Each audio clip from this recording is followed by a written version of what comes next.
Konbanwa, everyone. Sorry for missing last Friday, but been a bit busy for multiple reasons, both work and games. So one thing I did for Katakana, my Katakana playthrough, is I actually took some time to actually review everything and kind of get a better grasp of the Katakana characters. Unfortunately for Kanji, I'm still struggling, and there's not really an easy way to learn it besides mnemonics and just repetition and kind of memorizing them. It's very similar to, like, I guess the English equivalent would be like learning sight words. I guess it's part of the reason why a lot of early grade school curriculum, I cannot pronounce that word, tends to involve a lot of like spelling tests and things like that, and that's just to get people, well, one, to get better at spelling, but also to get familiar with a wide variety of words early on. But I don't have that benefit, so so this is inside the shrine, if you don't know. Yeah, so if you go inside, it takes you in here. The woman here will give you a blessing, which only lasts for one battle, which makes it useless. There's some stuff about pronunciation lessons, and then some bonus lessons over here as well. I believe the bonus lessons are from our side quest. I think the stuff on the right side is... Yeah, I think the stuff on the right side is for the new chapter or the new part, or whatever it's called. But what I'm going to probably be doing for the next part or few is actually kind of review all these lessons. So don't expect too much, I guess, action. But to be honest, for this particular game, I don't think anyone that is watching this is doing it for the action. And for me, this is literally kind of just for me to help kind of give me more opportunities to learn the Japanese language. So with all that said and done, I'm going to go ahead and just dive in. I'm going to start from the beginning and go through all of them. Some of them I'm rather familiar with. When it starts getting towards the end here, and I guess somewhere in the middle as well, I tend to struggle. And then, of course, I'm struggling, as you guys have seen in my previous parts, with the latest stuff. Alright, so let's go ahead and start with Lesson 1. Lesson 1 does tend to be a little bit longer, simply because it's going over all the general stuff about kanji and the pronunciations and things like that. So we'll just kind of go through this as quickly as possible. Alright, so from my memory, going from left to right, it'll be water, fire, tree, stone, and gold.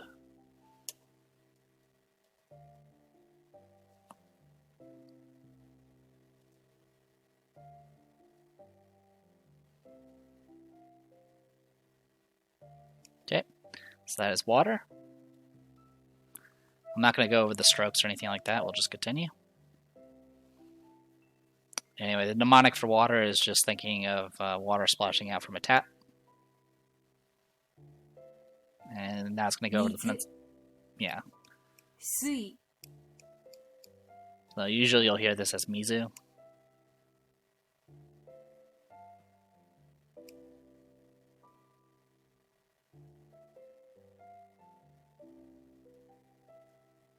Yeah, and as far as the other pronunciations, usually when it's in a used as a compound with another kanji or other pronunciations. Of course, there's exceptions, which makes it really, really difficult. Anyway, so like I said, this first lesson goes a little bit longer. So anyway, that symbol is water, and the pronunciations is Mizu and Sui.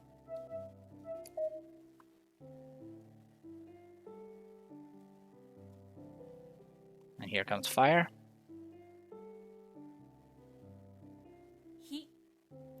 Pronounced he and ka. And resembles a dancing flame.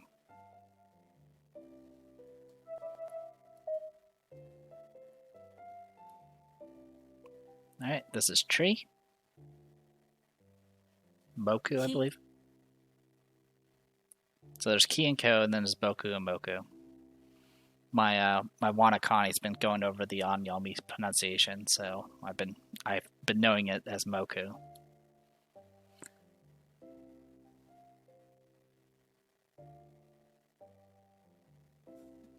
Yeah, so it's just letting you know that there's a lot of pronunciations, and that usually is based off context.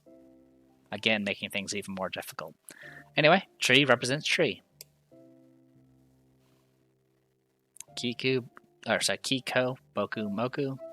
Let's continue. I believe this one's stone. Ishi and Seki, Shaku, Koku.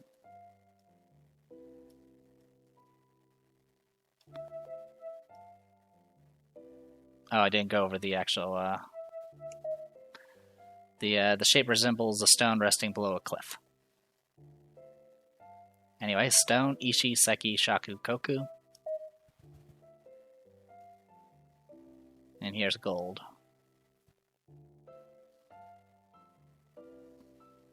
Kane, Kana, Keen. Keen, or is it Keen? Yeah, Keen, Kan. Shape represents gold nuggets resting at the base of a mountain.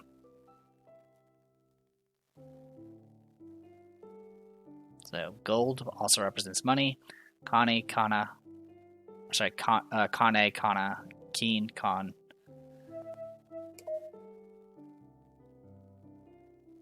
Okay. Does send me out the door every time. Also, one thing to know is when you start one of these lessons, you cannot exit it until you complete it. Alright. Sun, moon. Not sure about the middle one. I know the far right one, I believe, is evening. And then the one to the left of evening, I think, is it young? I don't know, it looks like a person.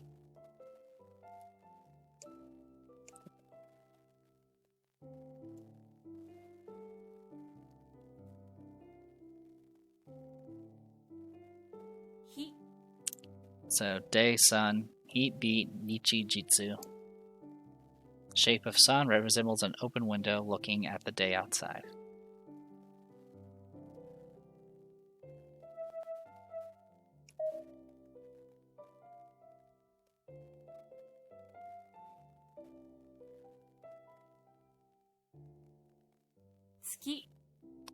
Right, this is moon, also represents months.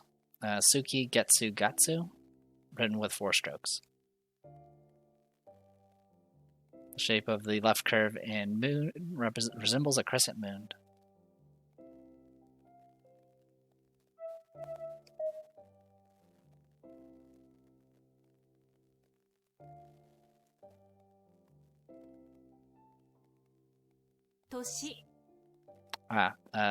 So this is year. It's Toshi Nen, written with 6 strokes.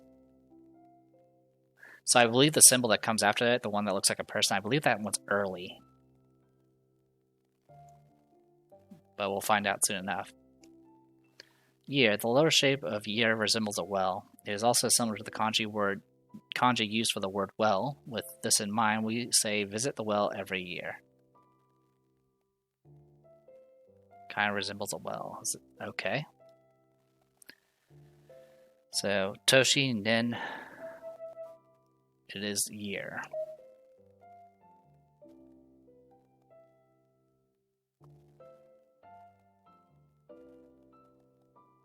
Haya. Yep. So Haya, so Sa represents early fast. The shape of early resembles the sun rising in the early morning.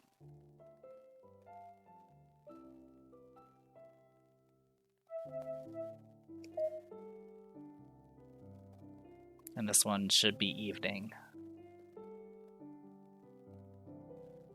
You.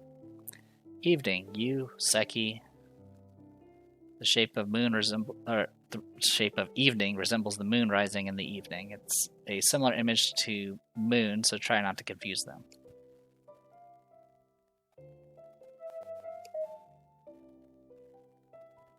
All right. So, sun, moon, year, early, evening.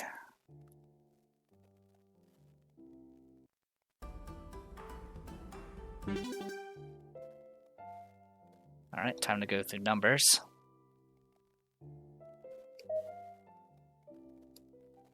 So, this one's 1, 2, 3, 4, and 5. So it should be Ichi. 人 So there's one, which is Hito, also known as Ichi Itsu. Shape of one resembles one line.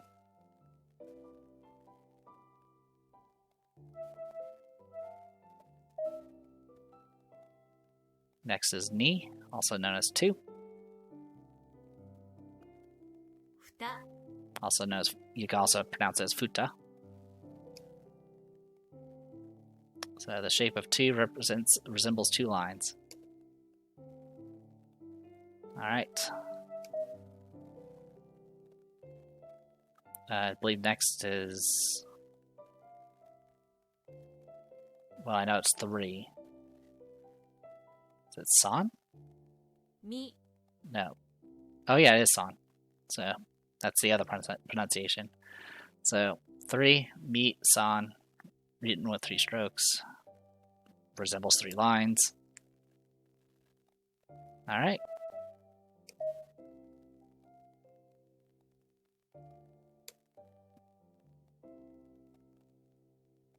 Is it Hach? No. よ No. Yeah, it's she. So each ni san chi. Alright, so 4 is yo yan chi.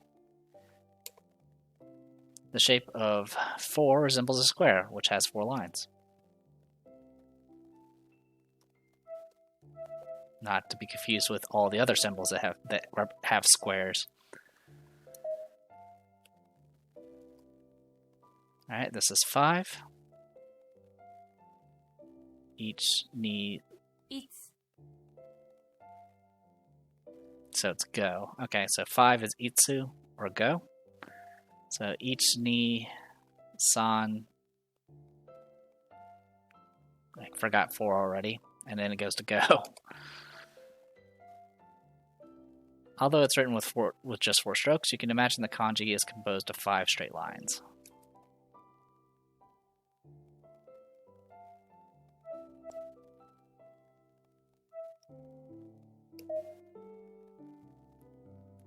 There you go. So each ni, san, shi, go.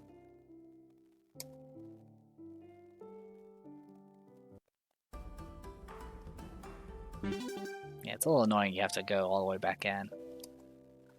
Alright, now for the rest of the numbers. Obviously left to right, 6, 7, 8, 9, and 10. 6, I believe is Hach. 7 is Nana. Actually, wait, 6 might be Roku. I think 6 is Roku, then 7 is Nana, 8 is Hach. 9 is... It's like Geo or Neo? No, wait, 9 is Ku.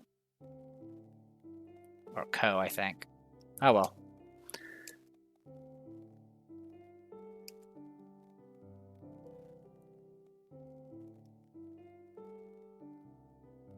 む Yeah, so 6 is Mu in Roku. Shape resembles a human with 6 essential parts, 2 arms, 2 legs, a head, and a body. That's invisible, apparently.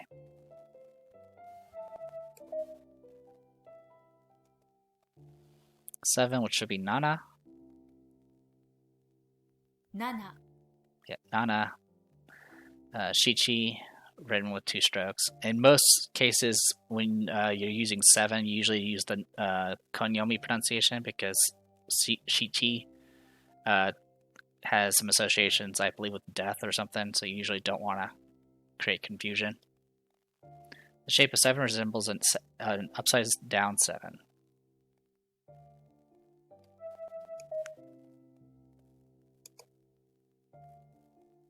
Alright, and then this should be Hach. や So there's 8. Ya, hachi, written with 2 strokes. The shape resembles 2 equal parts because 8 can be divided easily. So can a lot of even numbers.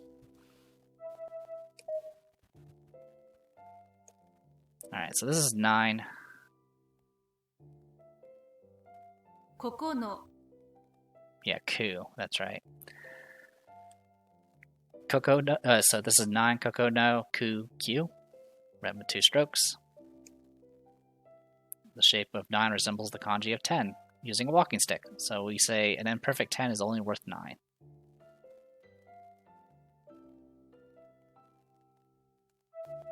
I think Wanakani's thing is like thinking of like 9 coconuts or something like that. And then there's 10, which I think is Jiu.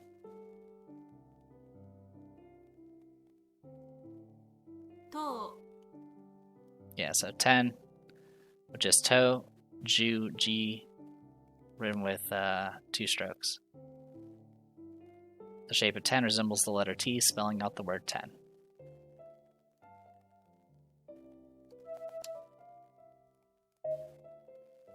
There you go, that's all of our numbers.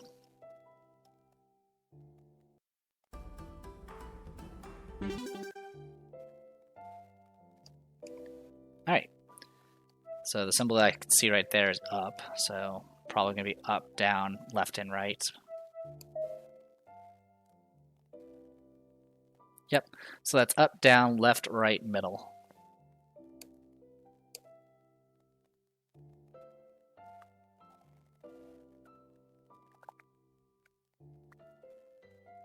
ue So we got above, up, which is ue, kami, jo, and sho. Seeing the jo and sho spelt that way is kind of throwing me off because I'm so used to seeing the katakana, which usually involves combining G, yet, and was it G, yo, together or something along those lines. Anyway, the shape of up resembles an arrow pointing up.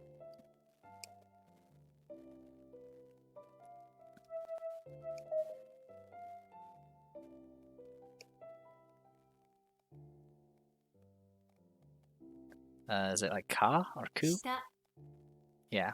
So below, down, shita, shimo, and then it's ka and ge. The shape of down resembles an arrow pointing down.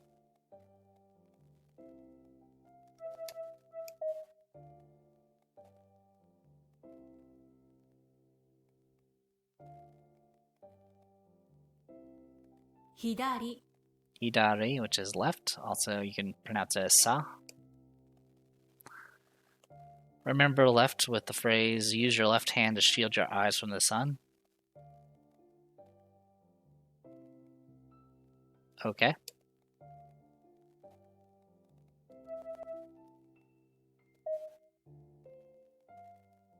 Then we got right.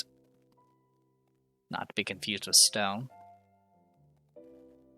右 Migi, u, you. Remember right with the phrase, lift your right hand to your mouth when eating. I eat left-handed, so that doesn't help me. Here comes the next kanji. We got middle.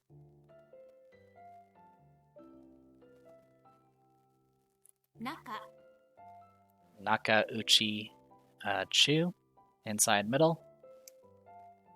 The shape of middle resembles a line inside or in the middle of a circle.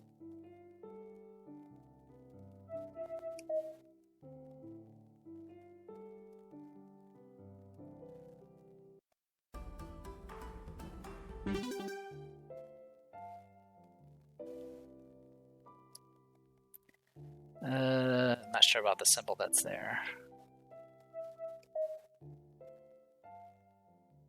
Could it be month? No, it's not month. Could be 100. Yeah, it is. So the far left symbol is 100, then it's 1,000, then it's book, then it's writing, And then the far right one's that one I usually mess up on. Is that one... Is that one village? Or sorry, is that one... It's either letter or village, maybe. That one I'm not entirely certain about.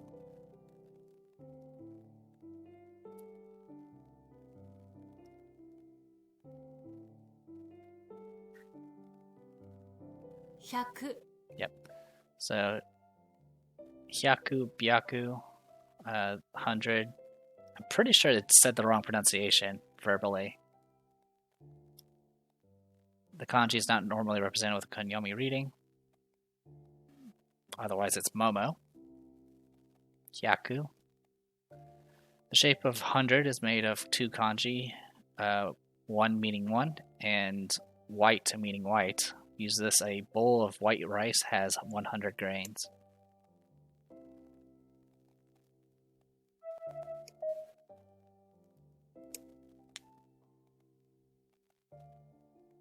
And this one's 1,000. Is it 10? No. Shi, sen, written with 3 strokes. 1,000 is made of 2 parts, 1 meaning 1, and person? A variation of the shape for people. Remember the saying, there are thousands of people on Earth. That symbol actually looks like the katakana for I. So, as if there's not enough confusing things. So, 1,000, chi, san.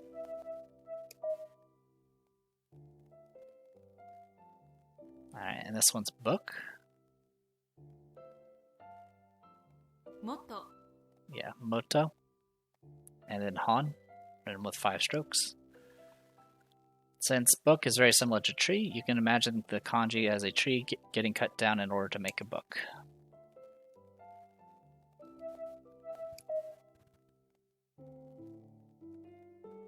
This one's writing. It's like mon? Fumi. Yeah. So text writing, fumi, aya, bun, and mon, written with 4 strokes. I think the mnemonic for this one was for mon was writing about monsters or something along those lines. The shape of writing resembles a person that has written the text X across their chest. Alright, and now this one.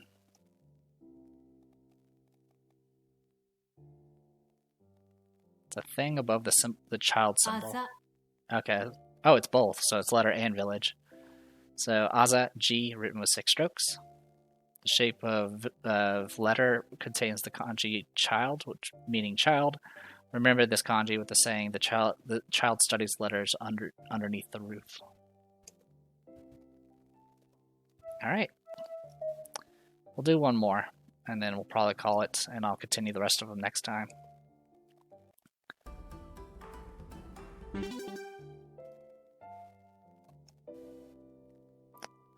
Is that power? Is that power or sword? I think it's power. Okay, these symbols I'm not as... So, power... Spirit, maybe? The middle one...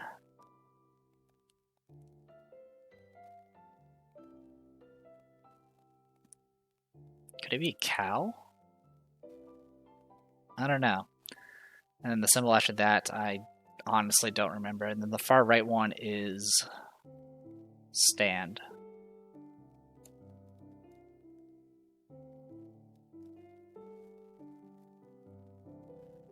So chikara.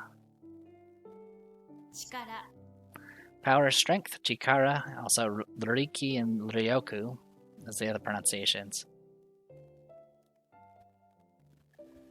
Power, strength. The shape of power is similar to a muscular arm representing strength. And chikara sounds like chakra from Naruto. Or I guess any sort of meditation chi stuff. Anyway, power, strength, chikara, riki, ryoko.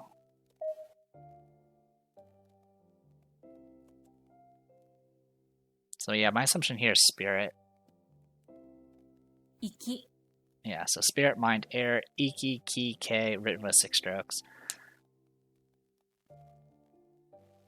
In some cases, since these are done in sets, I kind of remember some of them just simply because of if I know what set it's a part of, I can kind of use a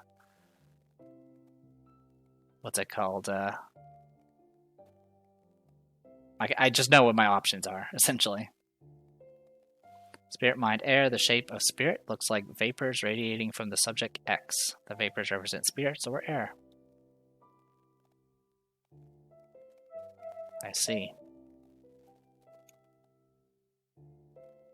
Yeah, this one I don't remember. I think it's cow, but I don't think it's that. Nope, life birth. Okay. I, U, Nama, Se, Sho, written with 5 strokes. The shape of life is similar to a plant growing, representing life.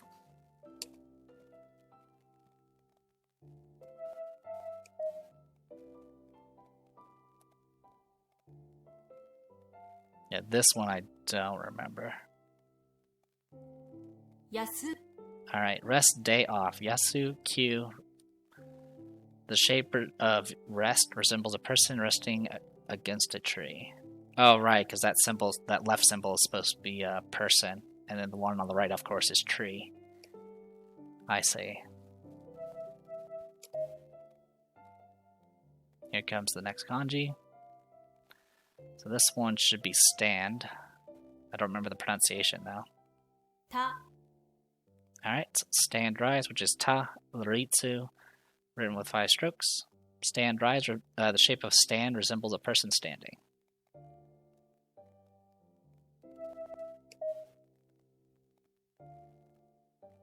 Okay. Alright.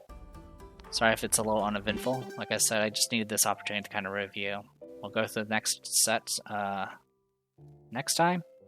And then the major one I'm going to need a review on, of course, is these symbols here, because those are the only ones that actually matter at the moment. But something tells me I'm going to eventually go back to these, and so just doing a review will hopefully help me out a little bit. Anyway, like I said, I apologize for all the missed days and things like that. Trying to get back into it. I've been kind of focusing a bit more on katakana than I have been with kanji lately, so I'm hoping to try to get back into it.